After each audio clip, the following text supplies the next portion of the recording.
दोस्तों नमस्कार। पूर्वांचल की हवा का सुरूर वाकई अलग है, क्योंकि इस हवा के केंद्र में एक ही शख्स है जो लोगों के लिए या तो नायक है या फिर खलनायक है। और उसके साथ कहीं ना कहीं एक परिस्थिति जातीय समीकरण के साथ है और उसके साथ एक दूसरी परिस्थिति उम्मीदवारों को लेकर है, जिनकी अपनी जाति, अपने सरोकार, अपनी समझ और अपनी ठसक और अपनी जमीन और अपने वोटर वाकई मायने रखते हैं। और उत्तर प्रदेश के जिन 10 जिलों की 57 सीटों पर आज वोटिंग हुई है, उस 57 में से 36 सीटें ऐसी हैं जहां पर प्रभाव बाबा योगी आदित्यनाथ का रहा है, जहां पे प्रभाव हिंदू संघर्ष वाहिनी का रहा है, जहां पर प्रभाव आरएसएस का रहा है।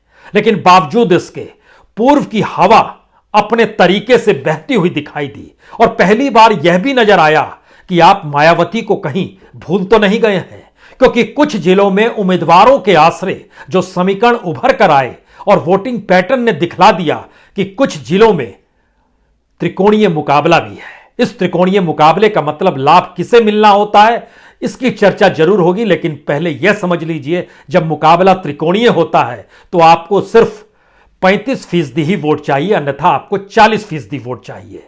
लेकिन उससे पहले इस बिसात को समझ लीजिए कि खास तौर से गोरखपुर, कुशीनगर, बलिया, ये 3 ऐसे हैं जहां पर सीधा मुकाबला है। समाजवादी पार्टी और बीजेपी आमने सामने खड़ी है। लेकिन अंबेडकर नगर, बस्ती और संत कबीर नगर ऐसी जगह है जहां पर मुकाबला त्रिकोणीय हो चला, और त्रिकोणीय मुकाबला उम्मीदवारों के आश्रय हो चला है।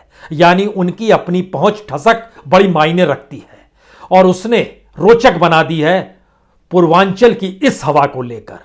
उसके भीतर का सच यह है कि अलग अलग जिलों के भीतर में, चाहे वो बलरामपुर हो, चाहे देवरिया हो, चाहे महाराजगंज हो, इन जगहों की परिस्थितियों ने भी एक ऐसे मुकाबले को जन्म दे दिया जो बहुत साफ तौर पर बताता है कि आपने इससे पहले हमें दिया क्या था। वो सवाल खड़ा करता है तो दूसरा कहता है उससे पहले हमें मिलता क्या था। यानी चाहे अनचाहे 2012 से 2017 की यादें इन जगहों पर आपको नजर आएगी जब अखिलेश की सत्ता थी। और इन जगहों पर जो सवाल खड़ा कर रहे हैं उनके जहन में 2017 से 2022 की भी परिस्थिति है। लेकिन अब तो वोटिंग पूरी हो चली है और वोटिंग भी 2% कम हुई है। तो इसके मतलब मायने क्या है, पहले यह समझ लीजिए, उसके बाद हम जिले दर जिले भी आपको घुमा देंगे। जो हमारी रिसर्च टीम ने तैयार किया, बड़ी शानदार चीज उसने तैयार की कि दरअसल 2017-2022 में दोहराया जा ही नहीं सकता है।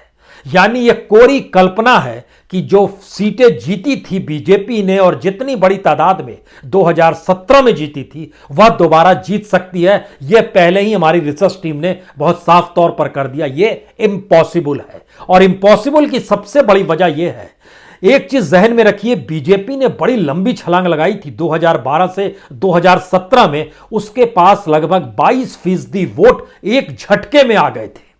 यानी उस 5 साल के सफर के बाद 22% वोट किसी एक पॉलिटिकल पार्टी का बढ़ जाना, वह भी बीजेपी का, उत्तर प्रदेश में, ऐसी स्थिति तो उस वक्त भी नहीं आई थी जिस वक्त बाबरी मस्जिद को लेकर सवाल थे और जिस समय अयोध्या कांड पूरी देश देख रहा था। उस समय भी ऐसी परिस्थिति आई नहीं थी और कल्याण सिंह के हिस्से में भी ऐसी परिस्थिति नहीं आई थी। तो क्या 2017 वाकई एक ऐसी घटना है जो अब आने वाले वक्त में नहीं दोहराई जाएगी? कह नहीं सकते हैं, लेकिन 2022 में यह संभव नहीं है, क्योंकि जिन 57 सीटों पर वोटिंग हुई उसका एक बड़ा हिस्सा यह है, बीजेपी को अगर 22% वोट का लाभ हुआ था तो समाजवादी पार्टी से वह खिसक कर 9% वोट बीजेपी के पास चले गए थे 2017 में। वह 9% क्या लौट रहे हैं? पहला सवाल। दूसरा सवाल, कांग्रेस के तकरीबन 4.5% वोट एक झटके में बीजेपी के पास चले गए थे। क्या वो लौट रहे हैं या वो बिखर कर कहीं दूसरी दिशा में तो नहीं जा रहे हैं? यह दूसरा सवाल। तीसरा सवाल है कि जो छोटे दल थे उनका एक बड़ा हिस्सा, लगभग 7% वोट, चाहे वो राजभर हो चाहे वो निषाद हो, यानी कोई भी पॉलिटिकल पार्टी अपने तौर पर यहां पर जिसकी भी मौजूदगी है, 7% वोट शिफ्ट हो गए थे एक झटके में बीजेपी के पास। वो 7% अब स्थिर हो चले हैं और तय कर रहे हैं अपनी दिशा, उन्हें किसके साथ खड़ा होना है। शायद इसीलिए पूर्वांचल की इस हवा में 2017 की खुशबू आपको नजर नहीं आएगी, उसे आप महसूस नहीं कर पाएंगे। लेकिन इसका एक हिस्सा बड़ा मायने रखता है, जो चौथा हिस्सा है वो है बीएसपी यानी मायावती का। मायावती के वोट बैंक में 2012 और 2017 में कोई परिवर्तन नहीं आया था, 1% से भी कम वोट उसके खिसके थे। लेकिन 2022 में ऐसा क्या है? 2022 दो मायने में बड़ा महत्वपूर्ण हो चला है। यह चुनाव सत्ता बनाए रखने या सत्ता को डिगाने के लिए हो चला है। सत्ता में किसे लाना है, इसके लिए भी जोर आजमाइश हो रही है। और मायावती इन तीन परिस्थितियों के बीच में अटकी पड़ी थी। लेकिन जो तीन जिले नजर खास तौर से निकल कर आए, उसमें संत कबीर नगर, जिसका हमने आपसे जिक्र किया, अंबेडकर नगर और बस्ती, यहां पर एक त्रिकोणीय परिस्थिति बनी है। तो इसके दो मतलब होते हैं। क्या वो दलित वोट जो शिफ्ट होता बीजेपी के पास वह रुक गया, तो घाटा क्या उसको हो गया? या फिर जो समाजवादी पार्टी के पास इन जगहों से चीजें शिफ्ट होनी थी, क्या वह थम गई?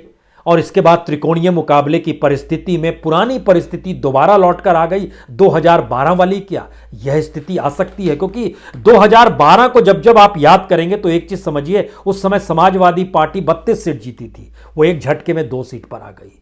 मायावती ने उस पीरियड में 9 सीटें जीती थी, वो घटी तो 5 सीट ही आई। यानी इस इलाके में मायावती की मौजूदगी, समाजवादी पार्टी सत्ता में आएगी या नहीं आएगी, 2017 में यह चल रहा था। 2012 में इसकी ठीक परिस्थिति थी कि उसकी मौजूदगी है, लेकिन सत्ता में समाजवादी पार्टी आ रही है। यानी मायावती नुकसान और लाभ की परिस्थिति में समाजवादी पार्टी के साथ जुड़ती रही, लेकिन 2022 की परिस्थितियों ने बिल्कुल अलग दिशा तय कर दी।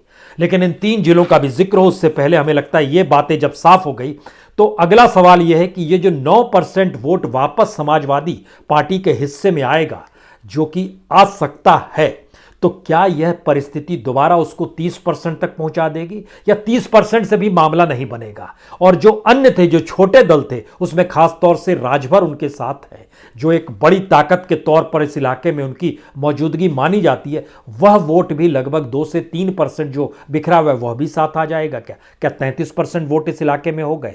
अगर 33% हो गए तो एक झटके में बीजेपी नीचे निकल कर आ गई, वो लगभग पहुंच गई 27% पे।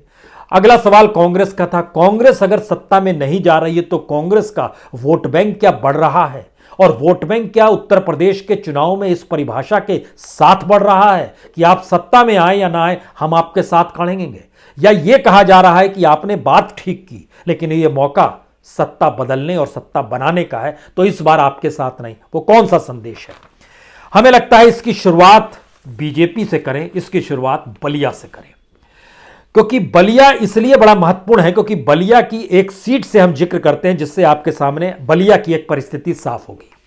बलिया हम इसलिए भी जिक्र आपसे करना चाह रहे थे शुरुआत में ही, क्योंकि हमें चंद्रशेखर जी याद आ गए। देश के प्रधानमंत्री बलिया से ही निकलकर बने थे। लेकिन बहरहाल जेपी भी याद आएंगे, शताब्दी आरा, कौन भूल सकता है। लेकिन बहरहाल बलिया की परिस्थिति में 2017 में एक सीट थी बांसडीह की सीट। बांसडीह में क्या हुआ था, वो सीट उस वक्त राजभर थी बीजेपी के साथ, इस बार राजभर है समाजवादी पार्टी के साथ। उस वक्त राजभर ने अपने बेटे को टिकट दिया था बांसडीह से, जो बलिया की सीट है। लेकिन बीजेपी के जिस नेता को सीट चाहिए थी वह बगावत कर बैठा और उसने निर्दलीय चुनाव लड़ा, और उसका नाम थे केतकी सिंह। बागी हो गए। उनके बागी होने से असर यह पड़ा, ना तो राजभर के बेटे जीत पाए जो बीजेपी के साथ खड़े थे, और ना इंडिपेंडेंट केतकी सिंह जीत पाई। वहां पे जब रिजल्ट आया तो समाजवादी पार्टी के राम गोविंद चौधरी चुनाव जीत गए थे। यह एक इतिहास है, और इतिहास अपने आप को कैसे दोहराता है। अब आप दूसरी बांसडीह की स्थिति में आइएगा, तो इस बार वहां से केतकी को जब टिकट दिया गया, केतकी सिंह जी को जब टिकट दिया गया, तो बांसडीह में बीजेपी के एक दूसरे नेता हैं अजय शंकर पांडे, उन्होंने बगावत कर दी।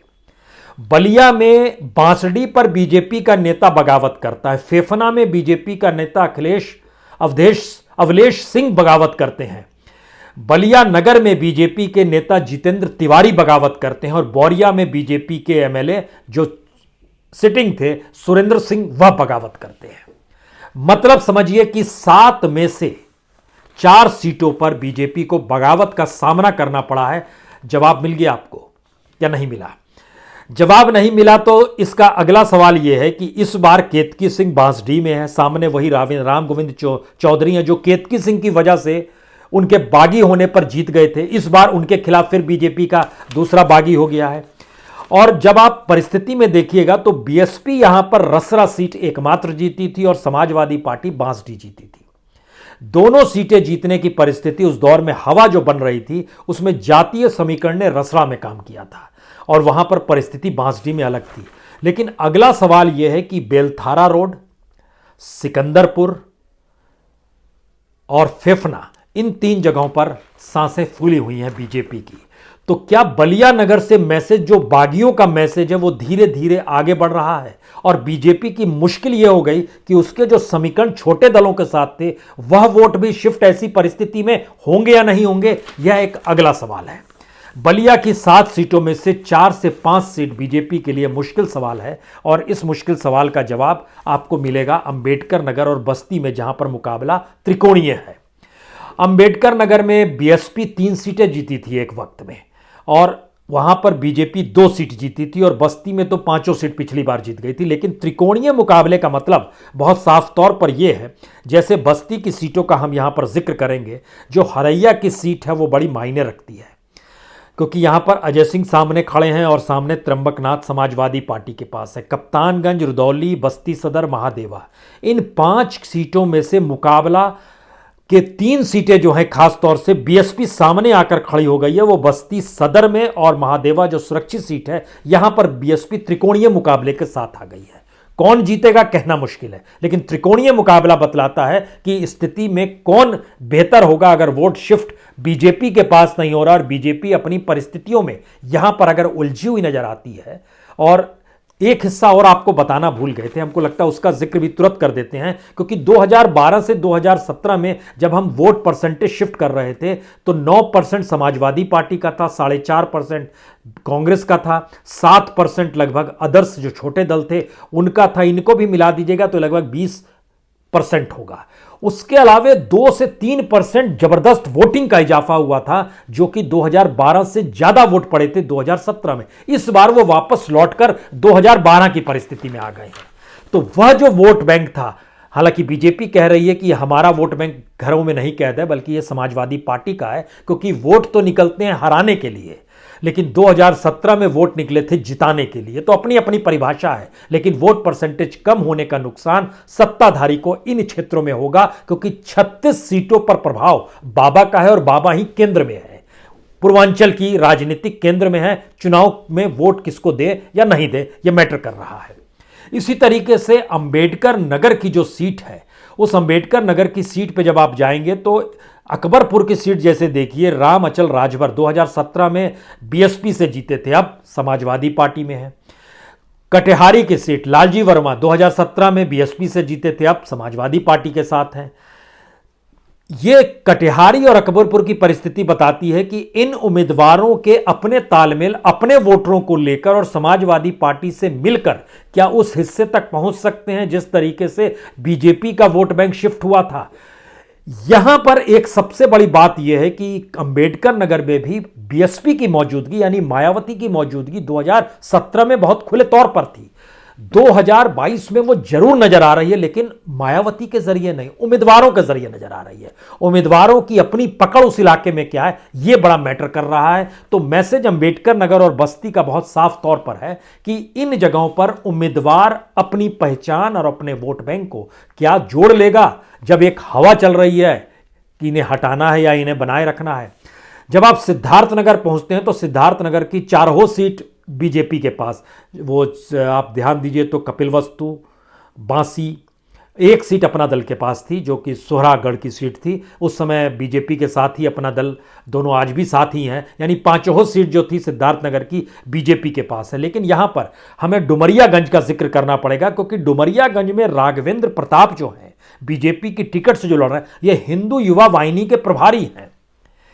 हिंदू युवा वाहिनी जो है, जो अपने तौर पर जहां जहां पहचान लिए हुए योगी आदित्यनाथ हैं, वहां वहां उनका समर्थन हिंदू युवा वाहिनी का और उनके अपने उम्मीदवारों की मौजूदगी भी इन इलाकों में नजर आती है। यानी यह बहुत साफ है कि पूर्वांचल की इन जगहों पर योगी आदित्यनाथ को जिसको टिकट दिलाना चाहते थे उसकी चली है। लेकिन अगला सवाल यह है कि डुमरियागंज जैसी जगह पर जब राघवेंद्र प्रताप है तो उनके सामने जो कास्ट कॉम्बिनेशन और जाति और धर्म के आश्रय जो चीजें हैं वह कहीं ना कहीं राघवेंद्र के लिए भी मुश्किल खड़ा करती है, क्योंकि राघवेंद्र अपने तौर पर हिंदू हुआ वाहिनी बाबा योगी आदित्यनाथ को, सामने समाजवादी पार्टी के सैयदा खातून है, अशोक कुमार जो है बीएसपी के हैं, कांति पांडे जो है, ये जातियों का समीकरण है।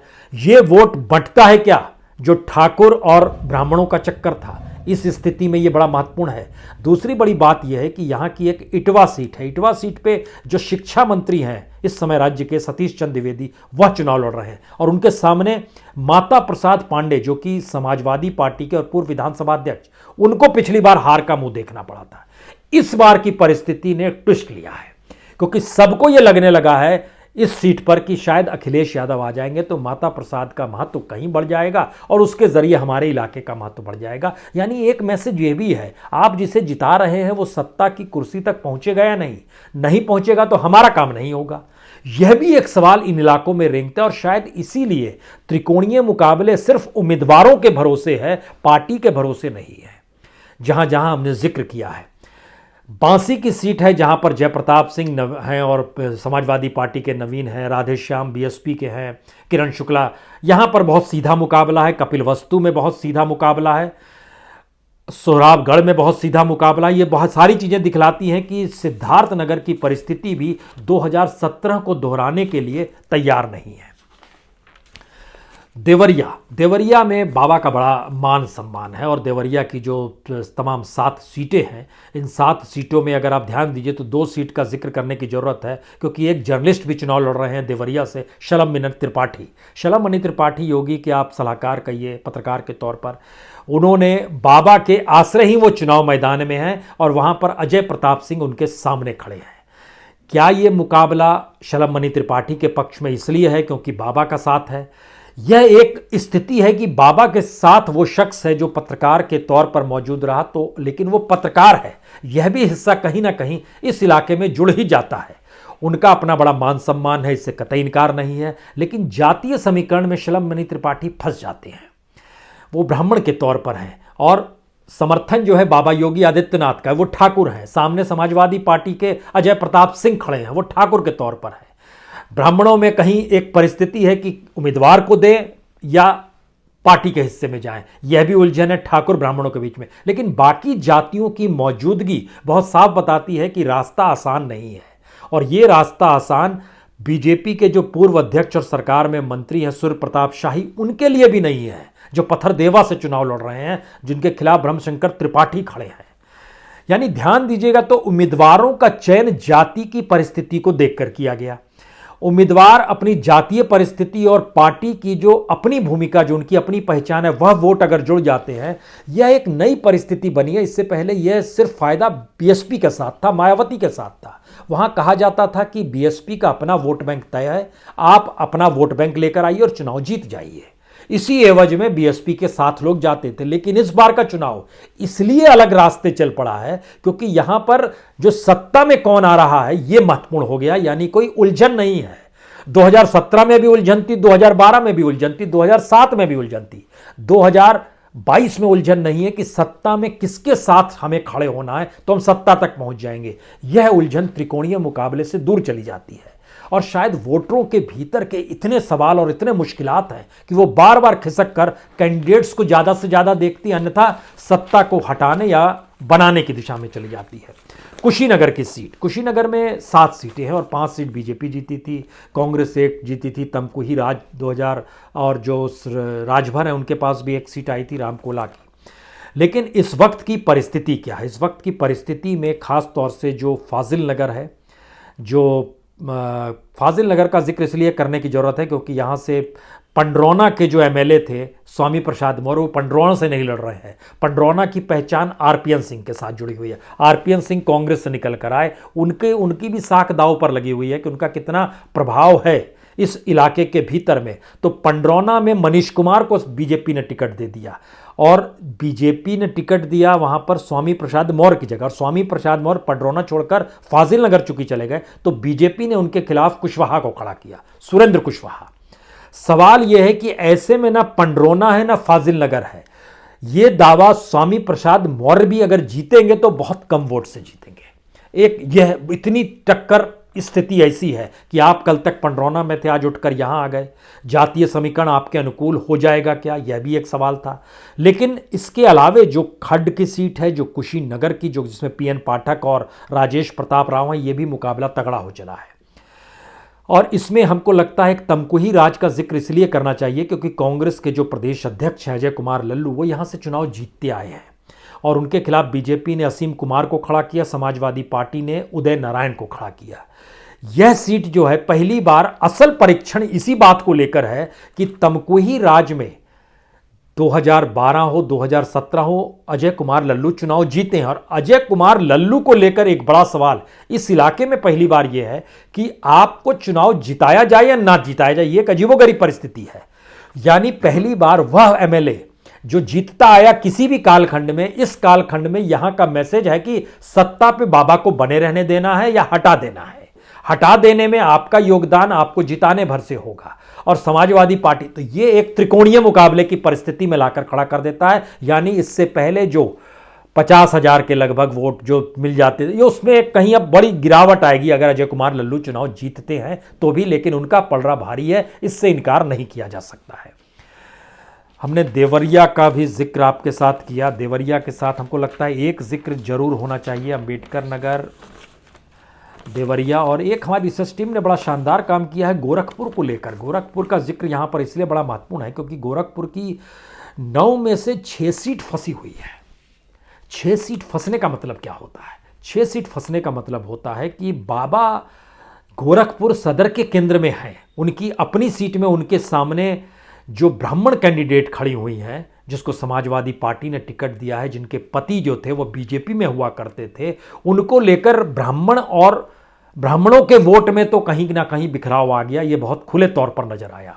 लेकिन एक सवाल आया, क्या वाकई सदर की सीट में बाबा को लेकर कोई सवाल है? यकीनन सदर की सीट उनके दिल में है, लेकिन सवाल गोरखपुर का है। और गोरखपुर उत्तर प्रदेश का दिल हो जाए, ये बनाने की कोशिश में बाबा योगी आदित्यनाथ जो हैं 2002 से लग गए। जब कहा गया कि गोरखपुर में रहना है तो योगी योगी कहना है, लेकिन ये वो चाहते थे कि गोरखपुर और मठ का संदेश पूरे उत्तर प्रदेश में फैल जाए, जो इस बार नहीं फैलेगा, ये फैक्ट है। अगला सवाल है, पूरे प्रदेश में नहीं फैलेगा लेकिन गोरखपुर में फैलेगा क्या? अब देखिए जो 6 सीटें हैं, चिल्लू पार में हरिशंकर तिवारी का नाम चलता रहा, उनके बेटे विनय तिवारी पिछली बार बीएसपी से जीते थे, इस बार समाजवादी पार्टी के साथ है, उनका पलड़ा भारी है। एक सीट यहां गड़बड़ी हो गई। बांसगांव की सीट सुरक्षित है और सुरक्षित सीट में जो ब्राह्मण बहुल इलाका है वह किसके साथ जाएगा, यह सवाल इसलिए महत्वपूर्ण है। क्या वो बीजेपी के साथ यानी बाबा के साथ जाएगा? यह एक उलझा हुआ सवाल है। खजनी की सीट में दलित वोट निर्णायक है, वहां पर एक बड़ा सवाल था कि क्या मायावती की मौजूदगी यह एहसास कराती है कि सत्ता मिल जाएगी? जाहिर है ये सवाल बड़ा उलझा हुआ सवाल नहीं है, वो सीधा सपाट है कि मौजूदा वक्त में सीधी टक्कर कैसे हो रही है। तो चिल्लू पार, बांसगांव, खजनी, उसके बाद आइए पिपराइच जहां पे 90,000 निषाद हैं, लेकिन वोट निर्णायक ओबीसी है। और ओबीसी का मैसेज इस पूरे इलाके में कहीं ना कहीं वो एंटी बीजेपी तो नहीं चला गया? ये सवाल बार बार रेंग रहा है। यहां समाजवादी पार्टी का हम जिक्र नहीं कर रहे हैं, एंटी बीजेपी, क्योंकि ओबीसी का वोट 2017 में जितनी बड़ी तादाद में बीजेपी के साथ गया था, उतने ही सवालों को लेकर वह बीजेपी को कटघरे में इस बार खड़ा करने के लिए सड़क पे मौजूद है। तो यह सवाल इसलिए मायने रखता है। चिल्लू पार, बांसगांव, खजनी, पिपराइच, उसके बाद आइए कैप्रियाईगंज। कैप्रियाईगंज में 40% निषाद है, लेकिन यहां पर यादव और कुर्मी वोट भी मायने रखता है। और कुर्मी वोट अपना दल से पता नहीं क्यों उठा हुआ है, उसको लगता है कि हमारे लिए कुछ हुआ नहीं, और जब बेटी ने कुछ नहीं किया तो क्या मां के साथ चले जाएं? मां जो है समाजवादी पार्टी के पास है, वो अपना अपना दल चला रही है। तो यह सारी परिस्थिति बताती है। और छठी सीट जो है वह गोरखपुर शहर तो हम नहीं कहेंगे, गोरखपुर ग्रामीण कहेंगे, जहां पे निषाद और दलितों का वर्चस्व है।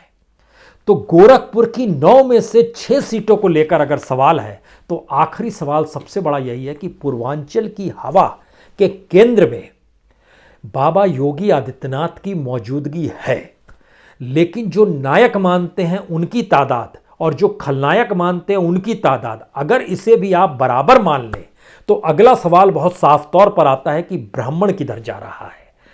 निषाद क्या खुल्लम खुल्ला और पूरे एकमुश्त बीजेपी के साथ जा रहा है?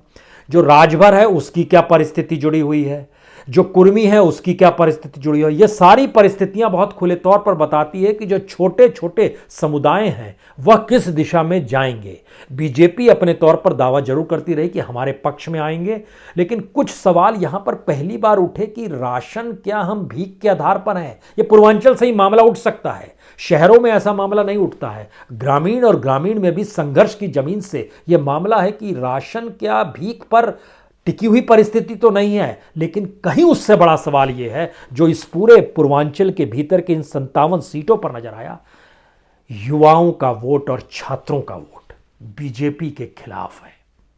और ये गुस्सा जो है उन लड़कों के भीतर में यह खुले तौर पर नजर आ रहा है, जो वोटिंग की लाइन में थे। उनसे भी जिन लोगों ने बातचीत की, हमारे जो भी तमाम जो सहयोगी हैं, रिसर्च करने वाले, उन्होंने जो बात की और अपने तौर पर जो रिपोर्ट भेजी कि छात्रों के बीच का गुस्सा बड़ा व्यापक है। किसानी का मुद्दा आवारा पशुओं से जुड़ा हुआ है और आय से जुड़ा हुआ है, वो आंदोलन से जुड़ा हुआ नहीं है। लेकिन छोटे और सीमांत किसान में एक तबका 6,000 रुपए मिलने से खुश है, यह भी सच है। यानी किसान का मुद्दा अलग अलग हिस्सों में बंटकर डिफ्यूज होता है, लेकिन छात्रों का मुद्दा डिफ्यूज नहीं होता है, जो कहीं ना कहीं केंद्र में खड़े हुए बाबा को लेकर कुछ सवाल खड़े करता है। तो पूर्वांचल की हवा का रुख, इसका अगला हिस्सा जाहिर है 54 सीटों में नजर आएगा जो इसके बाद होने वाली है। लेकिन इस रुख ने एक बात बहुत साफ कर दी जो इससे पहले कतई साफ नहीं थी, कि दरअसल लखनऊ को लेकर जो बाबा योगी आदित्यनाथ का दिल धड़कता है, वह यूपी के भीतर बाबा योगी आदित्यनाथ को लेकर दिल धड़कने की परिस्थिति में अगर पूर्वांचल की जमीन नहीं है, तो ये अध्ययन अब करने की बात होगी कि क्या इन बात को लगातार प्रचार प्रसार के जरिए बढ़ाया गया, फैलाया गया कि केंद्र में योगी आदित्यनाथ है, उन्हीं के इर्द गिर्द सारी चीज़ें राजनीति घूम रही है। ये सवाल इसलिए महत्वपूर्ण है क्योंकि बहुत सारे सवाल बीजेपी के भीतर और उनके कार्यकर्ताओं के जरिए भी उठे, जहां पर उन्होंने शालीनता के साथ इस बार प्रचार से खुद को अलग भी किया है। और यही प्रचार से अलग करने की परिस्थिति में वोटिंग परसेंटेज नीचे आ रहा है, जो शायद खतरे की घंटी है बीजेपी के लिए। बहुत बहुत शुक्रिया, बहुत बहुत शुक्रिया।